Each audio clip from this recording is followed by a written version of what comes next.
Oi, pessoal, eu sou o Vitor do canal Memórias da Bola FC. Hoje eu estou aqui com os meus amigos Paulo Pires, André Moura e Marcelo Monteiro para mais uma vez bater um papo muito legal sobre futebol. Nosso tema é hoje a Copa União de 1987. Confere aí.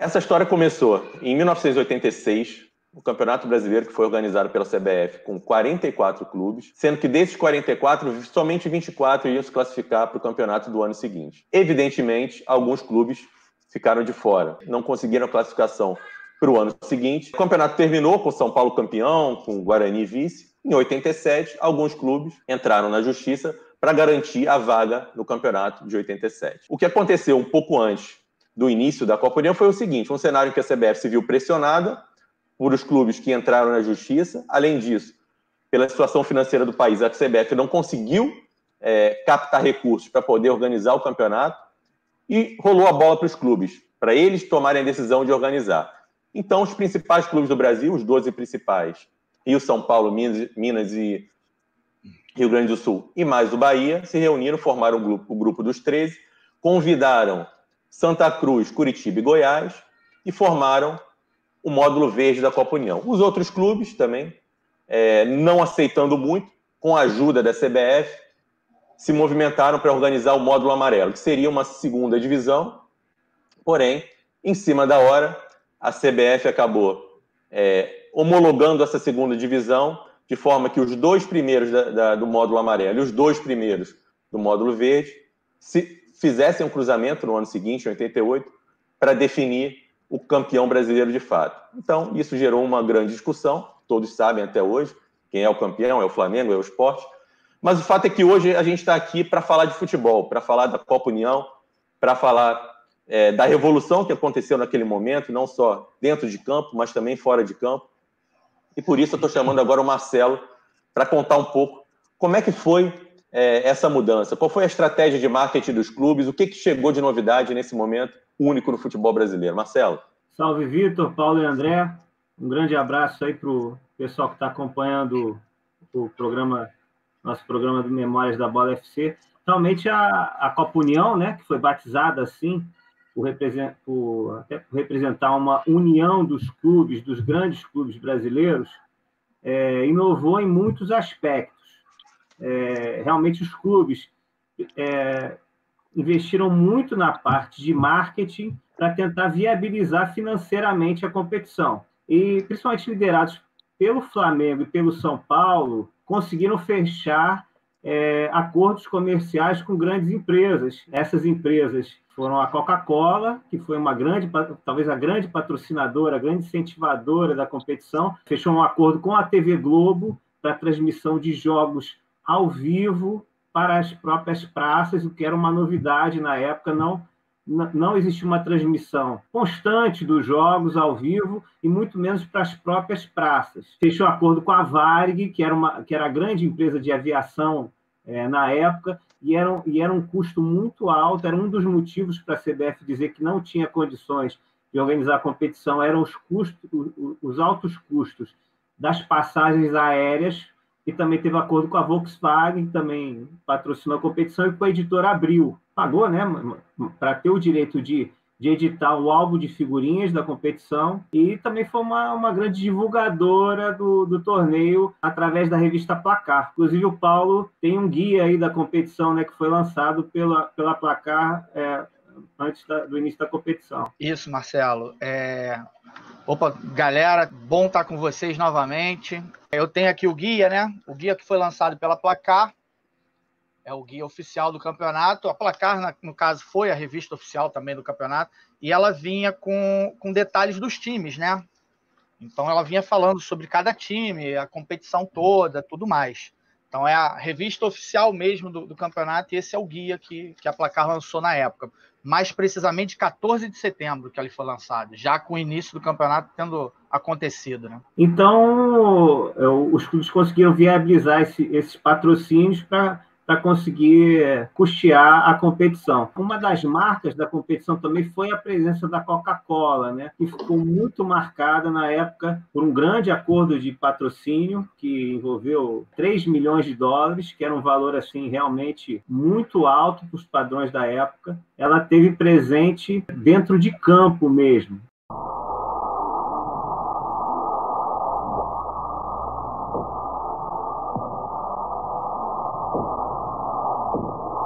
União e Coca-Cola, tem sabor de emoção. Dos 16 times que disputaram, 9 estamparam a marca da Coca-Cola em seus uniformes. Estamparam o patrocínio da Coca-Cola foram Fluminense, Bahia, Atlético Mineiro, Cruzeiro, Curitiba, Botafogo, Grêmio, Vasco e o Santa Cruz. Esses 7 primeiros estrearam com o logotipo da Coca-Cola na 7ª rodada da competição. Esse acordo não valeu desde a primeira rodada do torneio. E o Vasco e Santa Cruz, que se enfrentaram na 8ª rodada, iniciaram nessa partida o patrocínio da Coca-Cola. Os 7 não usaram Coca-Cola na camisa porque já tinham acordos com patrocinadores que não foram rompidos na época. Não só na camisa a Coca-Cola teve presente, inclusive também gerou uma grande polêmica os anúncios da empresa dentro do campo. Teve um Grenal vencido pelo Grêmio no Olímpico por 1-0 com o frangaço do Tafarel. No centro do gramado, no círculo central, foi desenhado o símbolo da Coca-Cola.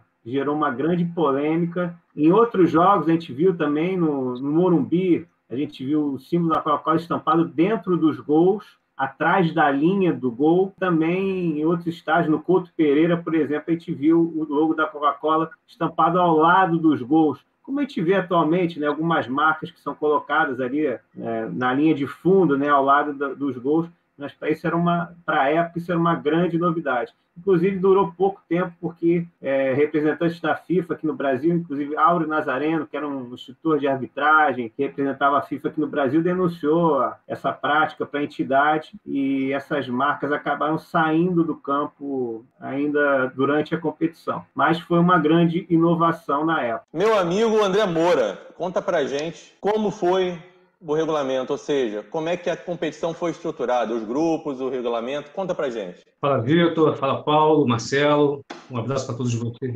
e para o pessoal que está aí vendo a gente.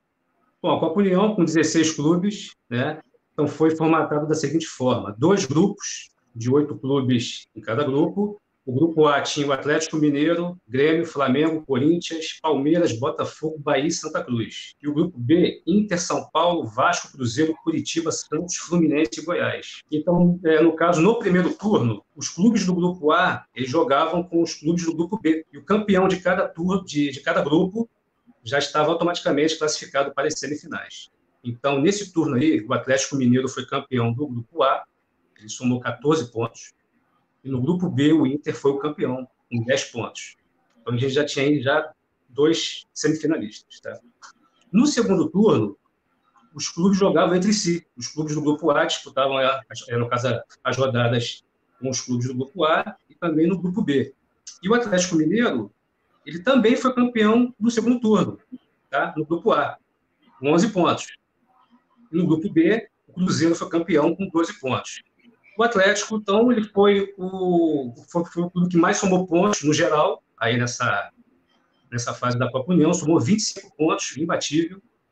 E, no caso, o Flamengo, que foi o segundo colocado do grupo A, ele acabou ganhando a vaga para a semifinal, tá? Como previu o regulamento. Então, ficou em semifinais Flamengo e Atlético, o Inter e Cruzeiro. O Atlético, que jogava por 2 empates na semifinal, acabou sendo derrotado pelo Flamengo 2 vezes, aquele jogo de volta ali lá em Minas, né? Aquele jogo sensacional foi 3-2, com atuação de gala de Renato.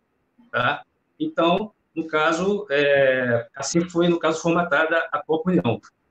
Uma coisa muito curiosa que aconteceu foi o seguinte: que haviam sorteios antes dos jogos passar na TV. No caso, a Globo anunciava 4 partidas, né? Fazia um comercial com 4 partidas, e 15 minutos antes, ao vivo, eles faziam um sorteio para ver qual partida iria passar, até para a praça, né? O jogo do Rio, por exemplo, iria passar lá para o Rio de Janeiro.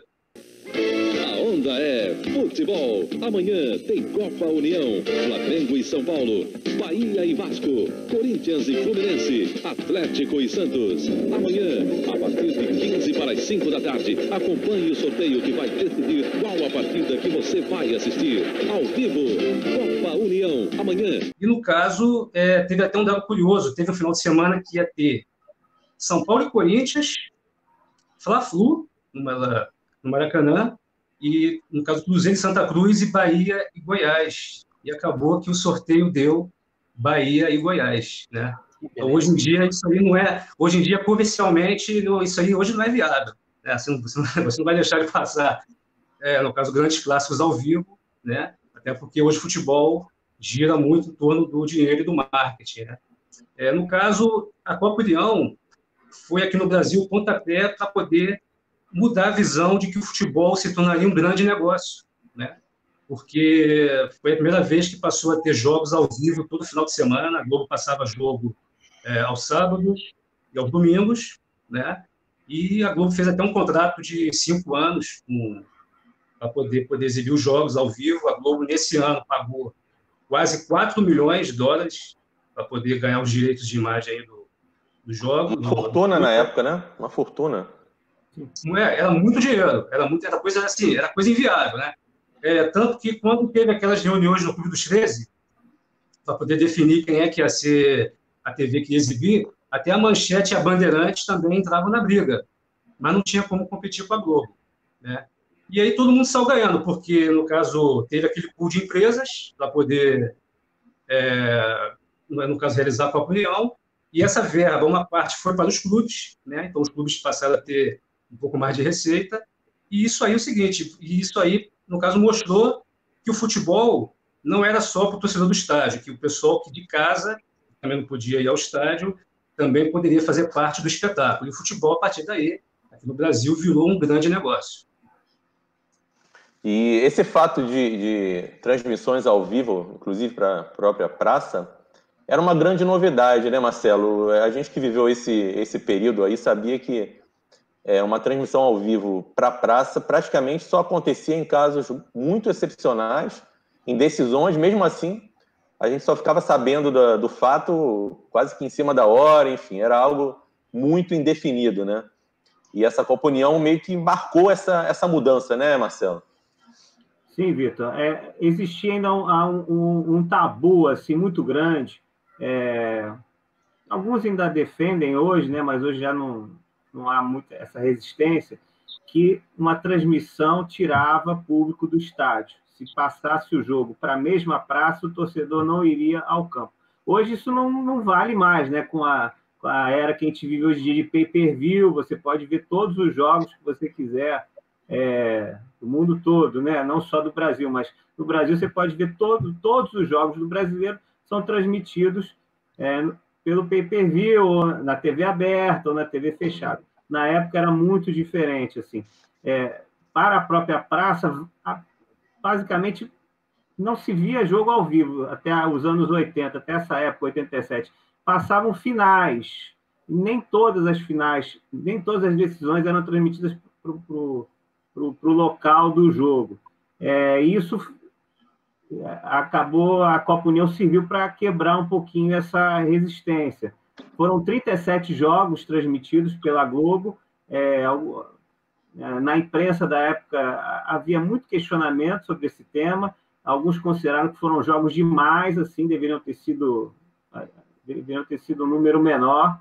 E realmente essa questão do sorteio era muito curiosa, assim, porque na época, como eu falei, não tinha pay-per-view, e para a Globo precisava montar uma grande estrutura, assim, por exemplo, eram 4 jogos no sorteio, tinha que montar 4 equipes completas, por exemplo, uma no Maracanã, uma no Morumbi, uma no Mineirão, e aquela equipe às vezes não ia fazer nada, assim, o locutor e o comentarista não ia transmitir o jogo, não sabia, tinha que estar preparado para caso a bolinha saísse, ele fazer a transmissão. No caso, esse lance curioso aí, no caso de 4 equipes em cada estádio, né, na cabine, tinha também o lance assim, se o jogo fosse do Rio ao vivo, e no caso no Rio era Galvão Bueno, né? Os outros jogos, a Globo fazia um especial compacto para poder ser exibido logo mais no Esporte Espetacular e também no Globo Esporte. Então tinha também aquele trabalho especial de compacto desses jogos também. A equipe já estava lá, ela fazia a narração, a transmissão, só que, enfim, com uma outra estrutura, né? Não precisava entrar tanto no detalhe para poder fazer aí o compacto para o horário da noite lá no Esporte Espetacular. Enfim, mas foi diferente, foi uma mudança radical para a época. Ô, Paulo, conta pra gente como é que foi esse álbum de figurinhas aí. Eu lembro na época que foi uma verdadeira coqueluche. Quando ele apareceu nas bancas, eu pulei de alegria. Enfim, nunca tinha colecionado um álbum de figurinha de Campeonato Brasileiro, acho que desde 78 que a Abril não editava. Conta pra gente, como é que foi? É isso, Vitor.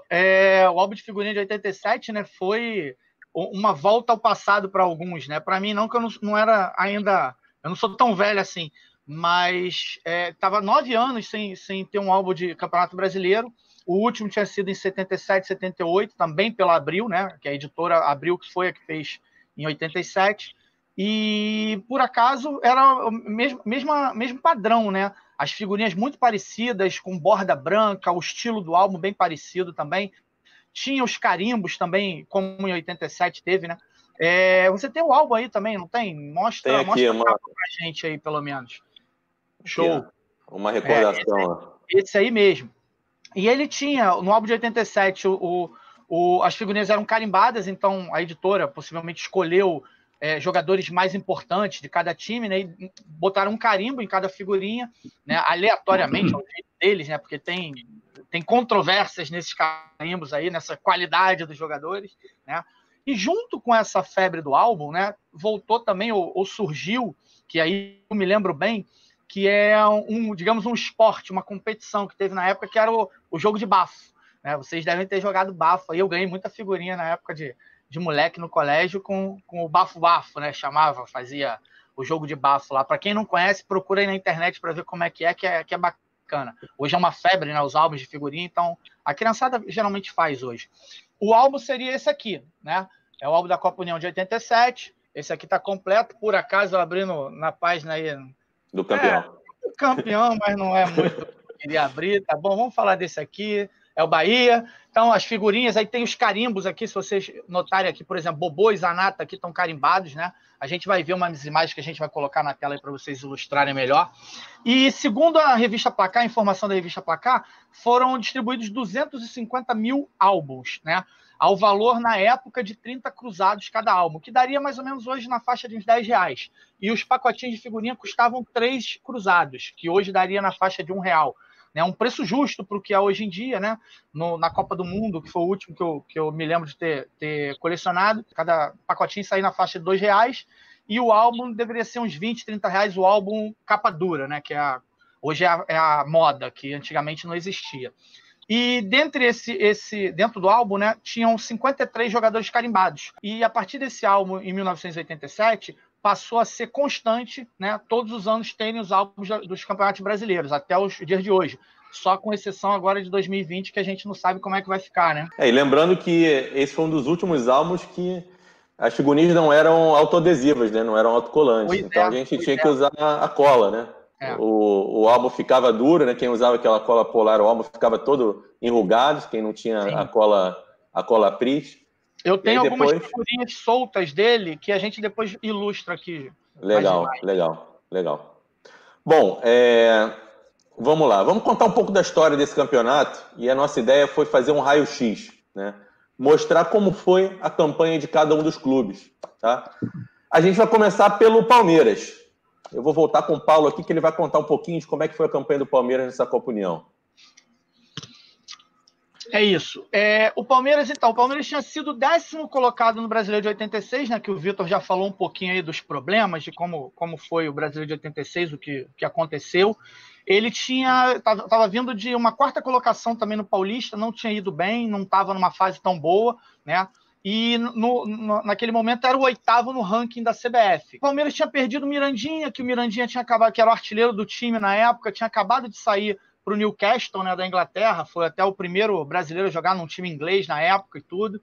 E tinha alguns jogadores, que aí a gente vai pegar aqui o álbum, vai dar uma olhada aqui no álbum de alguns jogadores que eram conhecidos na época. Por exemplo, o mais conhecido, né, que fez mais sucesso do time do Palmeiras aqui seria o Zete, né, que era o goleiro na época.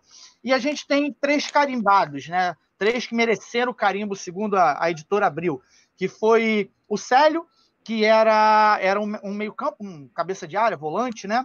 O Edu, né? O Edu Manga, que era uma promessa ali, era um jogador novo ainda, estava com 20 anos na época, era uma promessa do Palmeiras, era uma das promessas para o campeonato. E o Tato, que era um ponta na época também novo, e estava começando ali, depois veio jogar em outros times também maiores.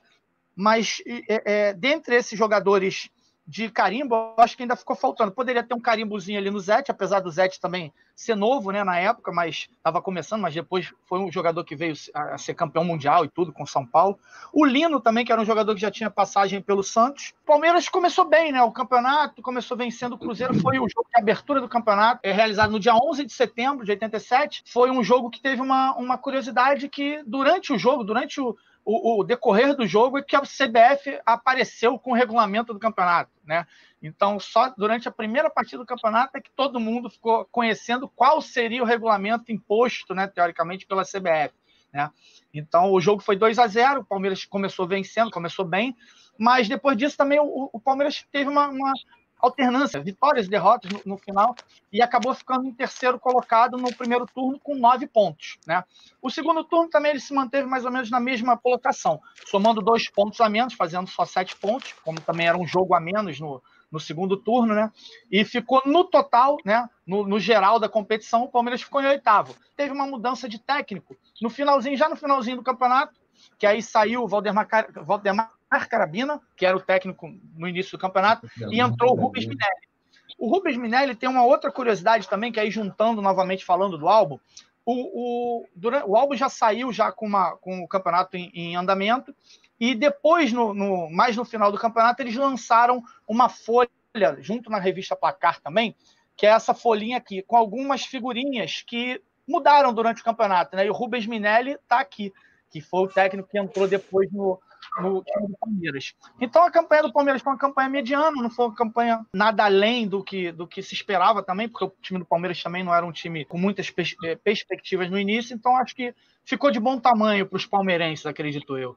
Então, Marcelo, vamos falar um pouco agora do Botafogo. Conta pra gente. Pois é, Vitor, como você comentou no início, o Botafogo não fez uma boa campanha no Campeonato Brasileiro de 86, né? Não conseguiu avançar nem para a segunda fase, e pelo aquele regulamento anterior não teria nem classificado para a edição de 87. Mas, diante desse mau resultado, né, e já contando com a presença do Emílio Pinheiro, que era um bicheiro aqui do Rio de Janeiro, e que fez um investimento grande no Botafogo, era um apaixonado pelo clube, e começou já a investir no clube, o que acabaria culminando com o título carioca de 89. Né? Mas em 87 já começou a formar aquela base que se destacaria em 89. Já tinha alguns jogadores daquele elenco. Wilson Gotardo já estava no clube, Maurício, e chegaram, o Luizinho também já estava, chegaram alguns reforços, como o Carlos Alberto Santos, que era um jogador desconhecido na época e teve um destaque no clube, o Jefferson também, o ponto esquerda, que veio do Sul, e 2 reforços de maior nome, assim, o goleiro uruguaio Alves, que era da seleção uruguaia, e o Éder, né, que foi titular do Brasil na Copa de 82, que estava no Sport, teve um desentendimento com a diretoria do Sport, também não ficou satisfeito de que o clube pernambucano não tivesse disputando ali o grupo principal da competição e acabou fechando o contrato com o Botafogo durante o Brasileiro. O clube era treinado pelo Zé Carlos, que foi um meio-campo que teve muito sucesso no Cruzeiro. Como treinador, não teve assim grandes trabalhos, mas até que teve um bom desempenho no Botafogo na Copa União de 87.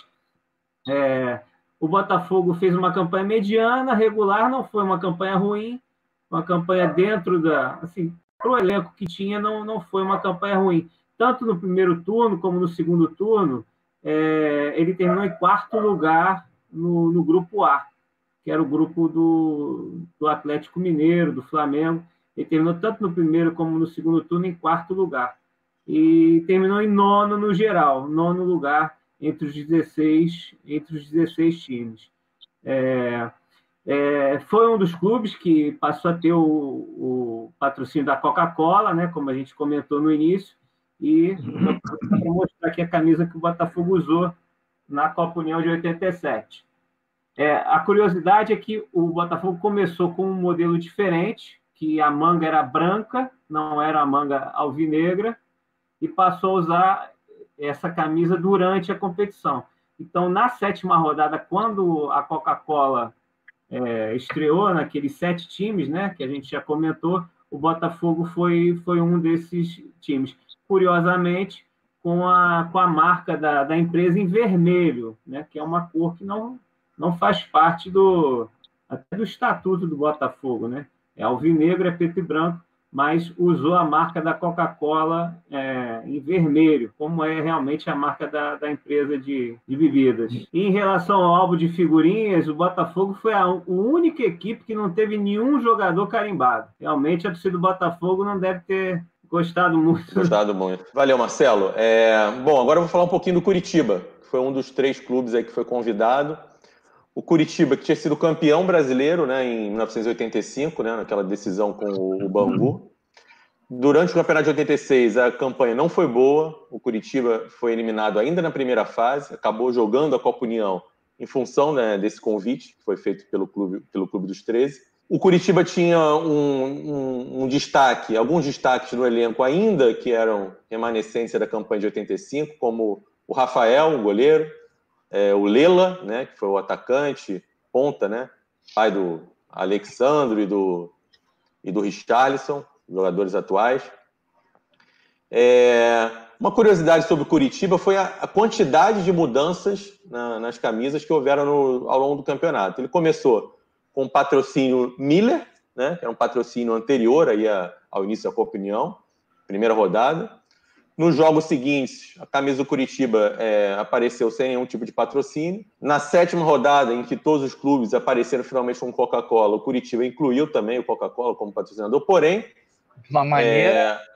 a marca aparecia acima das faixas, algo que não é muito, muito comum, né, para os clubes que têm faixa na camisa. Então, ela ficou acima da faixa, numa posição lateral, meio que do lado direito. E aí, certamente, houve reclamação. E numa rodada posterior, eles fizeram a mesma coisa, só que com um patrocínio um pouco menor, tamanho reduzido, como se fosse um quadradinho, ainda acima das faixas. E aí, só finalmente, depois de algumas rodadas, entenderam que o ideal seria colocar o patrocínio abaixo das faixas, né, centralizado, e foi assim até o final do campeonato. O Curitiba ficou em 12º lugar, ou seja, fez uma campanha aí de mediana para baixo. Curiosidade, o Adílio, ex-jogador do Flamengo, não conseguiu um acordo com o Flamengo naquele ano, acabou sendo contratado já no início do campeonato. O Adílio acabou disputando a Copa União de 87 pelo Curitiba. E o grande destaque, na verdade, foi uma revelação, né? Foi o Milton. Foi uma revelação do Apucarana, do Paraná. Foi contratado pelo Curitiba nesse momento, ali em 87, para a Copa União. Ele fez um golaço contra o Corinthians numa vitória do Curitiba no Couto Pereira, um gol de cobertura, um dos gols mais bonitos da Copa União, e foi convocado para a Seleção Brasileira em 87. Então, acho que o grande destaque aí do Curitiba nessa competição foi o Milton, né? Foi o que o Curitiba mostrou aí de positivo em 1987. Meu amigo Moura, conta pra gente como é que foi o tricolor das Laranjeiras na Copa União. Do Fluminense, que tinha um time ainda com vários jogadores campeões ali nos anos 80. Anos 80 foi forte do Fluminense, nesse tricampeão ali recente, né, 85. O Fluminense fez um bom campeonato brasileiro em 86. Chegou às quartas de final ali com o São Paulo. São Paulo era um timaço, o time a ser batido, e o Fluminense acabou ficando em 6º lugar em 86. Em 87, o Fluminense ainda tinha jogadores como Romerito, Leomir, né? O Washington, Assis, Paulo Vitor, enfim, uma base. No caso, lembrando que em 86, na Copa do Mundo, o Fluminense teve o Paulo Vitor, o Branco e o Romerito, né? Então, o Fluminense, no caso, ao meu ver, ele tinha um time para poder disputar a Copa União, né? Para mim, ele era um dos favoritos, né? Eu acho que talvez o Fluminense, se tivesse mais tipo assim, alguma contratação de um jogador de peso, poderia ter um pouco mais de cancha ali. Mas mesmo assim, o Fluminense fez uma campanha muito boa, terminou em 7º, o Fluminense foi vice-campeão no primeiro turno, 1 ponto atrás do Inter, e no segundo turno terminou em 3º. Né? O Fluminense somou 17 pontos, a mesma pontuação do Flamengo e do São Paulo. O Fluminense que passou a usar a Coca-Cola na 7ª rodada, como os outros clubes, aquele bloco de 7 clubes que passou a usar, né? A camisa do Fluminense da pênalti, e no álbum de figurinhas o Fluminense teve 4 jogadores. Né? O Eduardo foi uma grande revelação do clube, né? Jogador prata da casa, que se encaixou bem no lugar do Branco ali. Leomir, campeão, Romerito e Washington. Eu acho que o Assis poderia ainda ter ali, no caso, um carimbo ali. O Paulo Vitor, que é de Copa, ele já estava, naquele ano, já perdendo espaço para Ricardo Cruz. Então, eu acho que, no caso, esse time do Fluminense aí, com esse lance de carimbo aí, eu acho que estava de bom, no caso do tamanho. E eu acho também que se o campeonato fosse um pouco mais longo, a Copa União foi curta, né? Foi, assim, um caso um pouco espaço. Se fosse um pouco mais longo, assim, de repente, tinha a chance de ser um dos semifinalistas da Copa União. O Fluminense ficou ali por uma vitória, né? Na última rodada do primeiro turno. Se ele vence o Atlético, claro, era um jogo no Mineirão, mas o Fluminense saiu na frente, o Assis abriu, o Atlético virou, mas se o Fluminense ganha aquele jogo, ele estava classificado. Que o Inter tinha perdido o último jogo, estava torcendo para o Atlético. Ou seja, às vezes por um jogo ali a história muda, né? Com certeza. O Atlético, que ele era um clube que ele estava também um pouquinho mais fraco em relação a 86, só que ainda tinha um time muito forte. O Atlético tinha um time muito experiente, né? Então, eu acho que tipo, se fosse talvez com algum outro adversário no momento ali, talvez eles teriam a chance de ter uma vitória boa ali. Agora o Paulo vai contar pra gente um pouco do tricolor baiano, Bahia. É isso, Bahia. O Bahia que em 86 fez uma grande campanha, né? O Bahia foi 5º colocado no Brasileiro de 86, né? Tava vindo também como campeão baiano, na verdade bicampeão, 86, 87, né? Do título baiano. Era o 12º do ranking da CBF, foi um dos que entrou teoricamente convidado, porque ele formou o Clube dos 13, mas na verdade o Clube dos 13 eram 12 inicialmente, o Bahia entrou por um pedido de ter um nordestino e para incluir alguém, e entrou nesse Clube dos 13, fechou o Clube dos 13, né?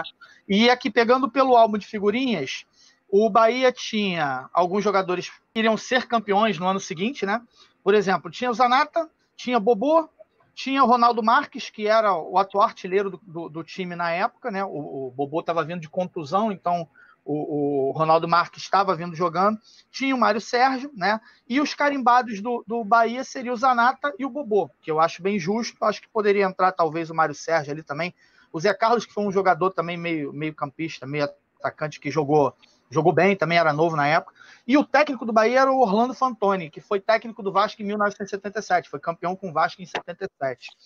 E o Bahia, assim como o Moura já falou, o Bahia estreou a camisa com a Coca-Cola justamente no jogo contra o Fluminense, na 7ª rodada, né? Então, o Bahia começou mal o campeonato, né? Perdendo de 3-0 em casa para o Vasco, depois empatou com o São Paulo, perdeu também para o Cruzeiro e Curitiba e veio ter sua primeira vitória somente na 5ª rodada, jogando em casa contra o Goiás, né? Ganhando de 1-0.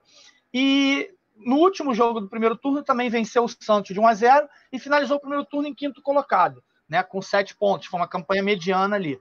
Ele mudou de técnico, o Bahia mudou de técnico no intervalo dos 2 turnos, né? Saiu o Orlando Fantoni, entrou o Paulinho de Almeida, que é mais uma das figurinhas que está no álbum também, nessa figurinha aqui do lado, né? Que veio com a figurinha extra também do álbum de figurinha, né?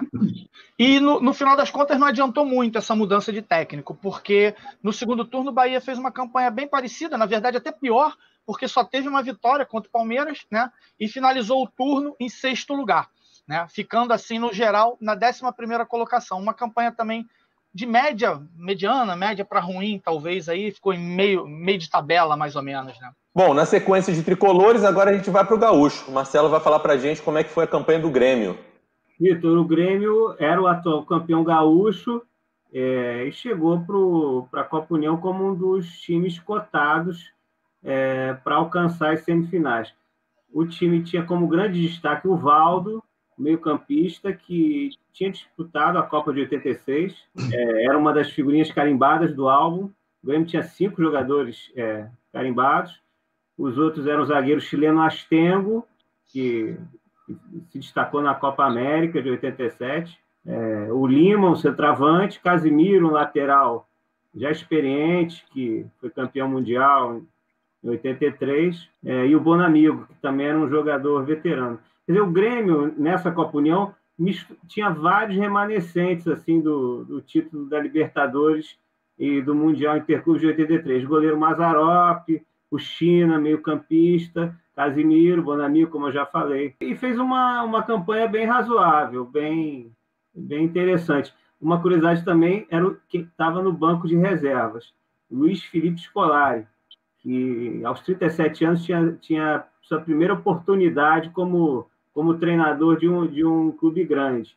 E foi campeão gaúcho e chegou a ficar 30 jogos invicto no comando do Grêmio. Só foi perder na 5ª rodada da Copa União para o Santos, em São Paulo.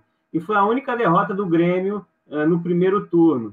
A equipe chegou na última rodada com chances de conquistar o título do primeiro turno, né? Mas acabou ficando na vice-liderança atrás do Atlético Mineiro. No segundo turno, o time teve uma queda muito grande de desempenho, só conseguiu 2 vitórias em 7 partidas e acabou não conseguindo se classificar para as semifinais. O regulamento acabou gerando um pouco de reclamação do Grêmio, porque o time fez 18 pontos no geral, né? Que o Inter, que se classificou para a semifinal. Então, e mais que o Flamengo também, né? Mais que o Flamengo. Sim, mais que o Flamengo. Passou dos 2 turnos. Ficar atrás do Inter foi mais dolorido aí para o Grêmio. E não podemos deixar de mostrar a camisa do Grêmio na Copa União, porque tem uma curiosidade muito grande.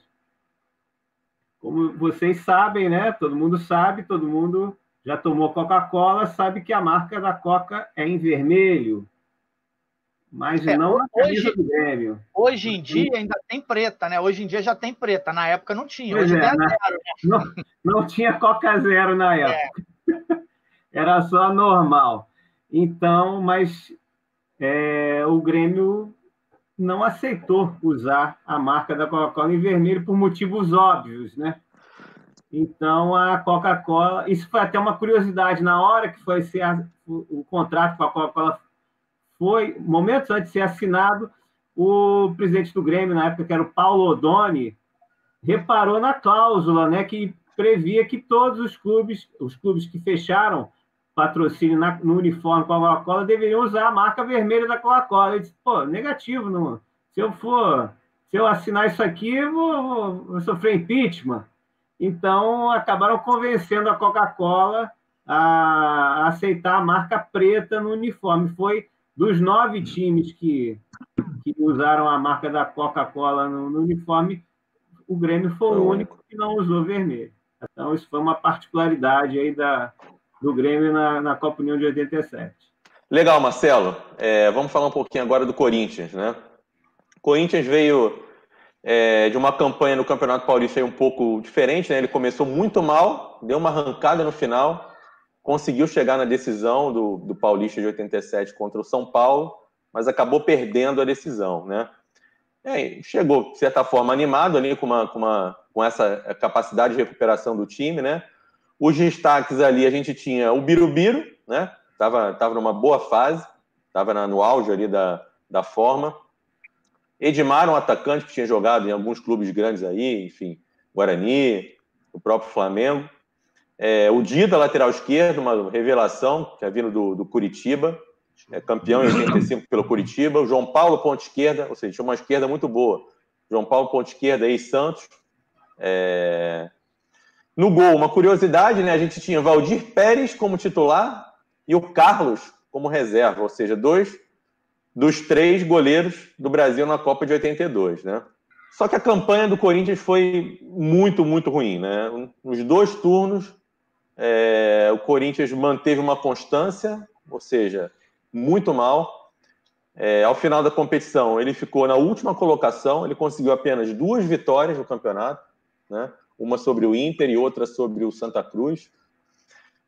Inclusive, num dos jogos, já no segundo turno contra o Atlético Mineiro, os jogadores tiveram que sair de Camburão do Pacaembu, a torcida protestou, em alguns jogos a torcida inclusive protestou, vaiando os jogadores, mesmo em momentos aí de gol do Corinthians, ou seja, foi um momento muito turbulento. Parece que naquele momento também, politicamente, o clima não andava muito bom, lá para os lados do Parque São Jorge, ou seja, foi um ano para o Corinthians, claro que para esquecer, né? Nenhum torcedor do Corinthians gosta de lembrar desse ano de 87. Mas a gente tem a camisa aqui para mostrar, né? Uma camisa clássica do Corinthians. Vou mostrar para vocês aqui a camisa da Topper, patrocínio da Calunga, famoso. Camisa branca, né? Lisa, mas bem tradicional. Padrão Topper. O destaque ficou mesmo por conta da camisa, porque em termos de futebol nada aconteceu, né? Foi um dos clubes que não estampou a marca Coca-Cola ao longo do campeonato. Ainda em São Paulo, vamos passar para Vila Belmiro. Conta pra gente, Moro, como é que foi a campanha do Santos?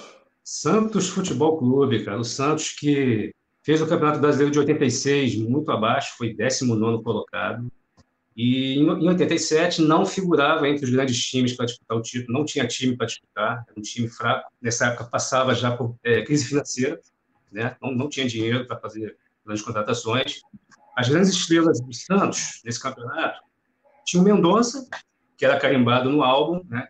Era um grande jogador, já experiente, veio do Botafogo, na época lá jogou no Botafogo, jogador de muitos gols e tal. E não é só que a grande estrela do time era o Rodolfo Rodrigues, grande goleiro uruguaio, né, experiente, é um goleiro muito famoso. Ele veio do Nacional do Uruguai, ele foi campeão da Libertadores, do Mundial, né? Ele era um jogador, ele era um astro internacional, né? Que deu ainda mais valor para a Copa União. E o Santos foi muito mal também nesse campeonato. Ele foi o penúltimo colocado, com apenas 11 pontos, né? Ele só ficou à frente do Corinthians, foi uma campanha, né, que no caso foi o espelho do time, né? O time realmente, eu acho que não tinha muita perspectiva, né? Tinha ali alguma revelação, o César Sampaio, mas ele ainda não era o jogador que passou a ser depois quando veio para o Palmeiras, seleção brasileira, enfim, né? E o Santos, que era um daqueles times que não usaram Coca-Cola, né? Ele já tinha um contrato firmado com a Souvenir, né? Uma camisa que, no caso, ao meu ver, era uma das mais bonitas da competição, camisa branca, clássica, né? Sem muito detalhe, da Adidas. E o Santos ainda não, tipo assim, não só em 87. Nos próximos anos ainda ele ia sofrer um pouco, ficou um tempo sem ganhar título, só em 2002 que voltou a ganhar um título brasileiro, né? E o Santos, eu acho que pecou por não ter feito grandes contratações para a competição. Legal, Moura. Vamos passar a bola agora para o Paulo, que vai falar um pouquinho do Vasco da Gama. Falar de quem? Falar de quem? Agora Nem gosta, né? Nem gosta de falar do Vasco. Na época boa, na hora boa, né?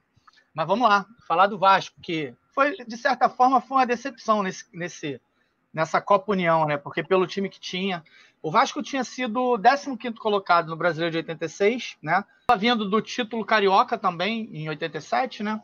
Foi dia 9 de agosto, a final, foi campeão em cima do Flamengo. Era o 5º colocado no ranking da CBF, tinha acabado também de perder o Tita tinha saído do time, que era um dos titulares, tinha ido para o Bayer Leverkusen. E o time do Vasco, seguindo aqui pelo álbum, né, do jeito que eu tenho feito, dos 16 jogadores que tem aqui, praticamente todos eles entravam regularmente nos jogos. O time do Vasco, base, né, do campeonato, foi Acácio, Paulo Roberto, Donato, Fernando Mazinho, Henrique, Luiz Carlos e Giovani, Vivinho, Roberto e Romário. Sendo que o Vivinho é o único que não está no álbum. Mas, por exemplo, o Oswaldo entrava com frequência, Zé Sérgio entrava com frequência, o Moroni entrava com frequência. O Moroni, na verdade, era até titular, às vezes, no lugar do Fernando, né? E os carimbados do álbum do Vasco aqui estariam aqui: Mazinho, Roberto e Romário. Eu acho que com muita justiça todos três, mas praticamente todos os jogadores aqui mereciam um carimbinho. O time do Vasco era muito bom em 87, né? Fez uma campanha bem regular, mas era muito bom. Merecia algo mais e poderia ter chegado mais longe. O Vasco começou, na verdade, com um bom resultado, ganhando do Bahia fora de casa de 3-0, só que já na segunda rodada teve um tropeço contra o Flamengo, que foi um jogo até bem polêmico, que teve uma confusão entre o Giovani e o Edinho. O Giovani agrediu o Edinho, dizendo que ele tinha dado uma cotovelada, tinha recebido uma cotovelada do Edinho, e no final das contas o Giovani foi expulso no final do jogo. Teve um gol do Vasco também, que muita gente reclama que a bola não entrou, a bola ficou em cima da linha. O que você acha, Vitor? Entrou ou não entrou, Vitor? Marcelo, Vitor? Pelas imagens não dá para ver, Pelas imagens não dá para ver. Não dá para ter certeza, mas eu, como bom vascaíno, vou falar que entrou, evidentemente, né? E aí, com esse gol, o Vasco empatou o jogo, né? Mas no final do jogo teve um pênalti do Paulo Roberto em cima do Zinho, e o Zico bateu e finalizou o jogo 2-1 Flamengo, né? O Vasco teve a Coca-Cola, né, a partir da 8ª rodada, só que até a 7ª rodada, né, os 7 primeiros jogos do Vasco, o Vasco jogou com uma propaganda que era 3B Rio, né, que é essa camisa aqui. Essa camisa é a camisa que o Vasco jogou da primeira à 7ª rodada. Essa aqui, inclusive, é uma número 13. E a partir da 8ª rodada, no jogo contra o Santa Cruz, que o Vasco começou a estampar a marca da Coca-Cola na camisa, né? Ô, Paulo, vamos dar uma cortada aqui para chamar o quadro Camisa Curiosa. Acho que é a hora, né? Então, hoje a camisa curiosa é comigo, né? A camisa curiosa é exatamente a camisa que o Vasco começou a jogar na 8ª rodada contra o Santa Cruz. Na verdade, ele jogou de preto, né? Que é essa camisa que está aqui desse lado, aqui, né? Só que a curiosidade dessa camisa da Coca-Cola, o primeiro modelo, é exatamente que o Vasco jogava com a 3B Rio, né? E colocou esse Coca-Cola sobre o 3B Rio, né? Se você reparar aqui embaixo da propaganda da Coca-Cola, tem o patrocínio ainda da 3B Rio, né? Então essa se torna uma curiosidade, é uma camisa que muita gente não sabe. E aí, seguindo a campanha do Vasco, né? O Vasco terminou o primeiro turno em 4º colocado, com 7 pontos. No segundo turno, somou 6 pontos, né? Ficou em 5º. No geral, terminou a competição em 10º, um pouco fora do que era pretendido, né? Que o time do Vasco era um time muito bom. Tinha Roberto, tinha Romário. O ataque do Vasco era sensacional, era nível seleção brasileira, né? O Roberto, apesar de estar já em final de carreira, era meio que já chegando ao final de carreira. Mas mesmo assim, o time do Vasco acho que merecia um pouquinho mais e poderia ter ido um pouquinho mais longe. Você tem uma revistinha aí, né, Paulo? Tem uma revistinha que era distribuída no Maracanã? Isso, tem essa revistinha aqui, que era uma revistinha distribuída no Maracanã, né, nessa época, é do jogo Vasco-São Paulo, foi o último jogo do Vasco em casa, né, e na 6ª rodada do segundo turno. E ela tem uma reportagem que fala sobre a propaganda da Coca-Cola, né? Então, é o representante da Coca-Cola que ele explica bem aqui como é que foi isso, como é que foi essa movimentação da Coca-Cola, inclusive falando dos times que não foram patrocinados pela Coca-Cola, com a expectativa da Coca-Cola de encerramento dos contratos desses times, o Flamengo com a Lubrax, o Inter com a Plube, o Corinthians com a Calunga, e a Coca-Cola conseguir pegar esses clubes e trazer eles para patrocinar também. Alguns deles eles conseguiram, em 88, mas alguns não conseguiram, né? O Flamengo e o Corinthians foram 2 que nunca botaram a marca Coca-Cola na camisa, né?